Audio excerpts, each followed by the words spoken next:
बिस्मिल्लाहिर्रहमानिर्रहीम अस्सलाम वालेकुम नाज़रीन, मैं तुहाडा मेज़बान असगर गुज्जर। तुसीं वेखदे पे गुज्जर टीवी आरफ वाला। दो दिन पहले एक मझ की वीडियो लाई सी चुआई दी, घर की मझ सेल करने वास्ते अपनी खरीद की हुई। तो अज माशाअल्लाह मझ फरोख्त हो गई है। एक साढ़े भरा चौहरी नवीद फैसलाबाद तो उन्होंने सेल की तो हुण उन्होंने दो चुआइयां लाई वेखियां, बल्कि उन्होंने 3 चुआइयां दित्तियां, कल शाम की भी दी है।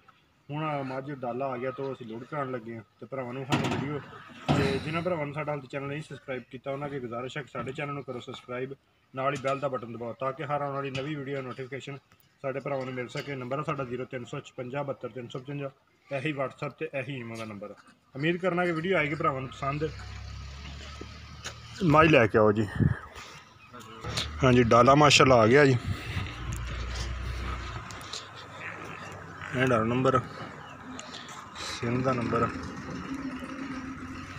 है, कट्टी है। अज माई नूं चौथा दिन 12 लीटर दुध आ माशाअल्लाह माई को। लै चलो लै चलो लै चलो। हेलो भाई,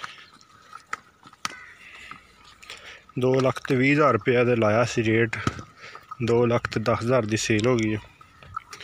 2,10,000 रुपये की 12 लीटर इस टाइम माई को दुध आ। मून वेट तरह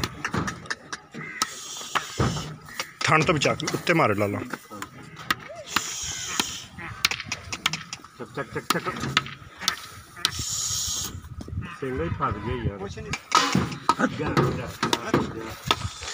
मज माशा लोड हो रही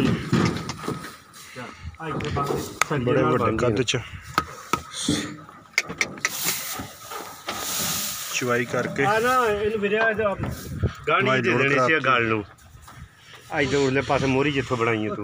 इंशाअल्लाह जिस तरह भरावां दा इतबार बनया होया इस तरह बनया रहेगा।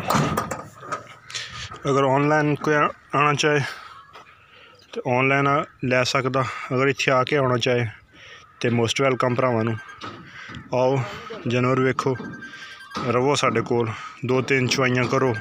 जो जानवर की तसल्ली हो जाए, असीं जानवर खरीद करके तसल्ली करके लैने, फिर उसकी तसल्ली करके उसकी हर चीज़ फिर वीडियो अपलोड करने।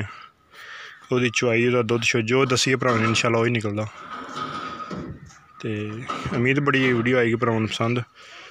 आरफ वाला मेन आरफ वाला ही साडा एरिया, कि उम्मीद बड़ी भी बनाउण आएगी इंशाअल्लाह। साडे चैनल करो सबसक्राइब, तो हर वीडियो ही इस तरह आला ते नजाब मिलेगी। दोस्तों नैक्सट वीडियो मिलने। अल्लाह हाफ़िज़।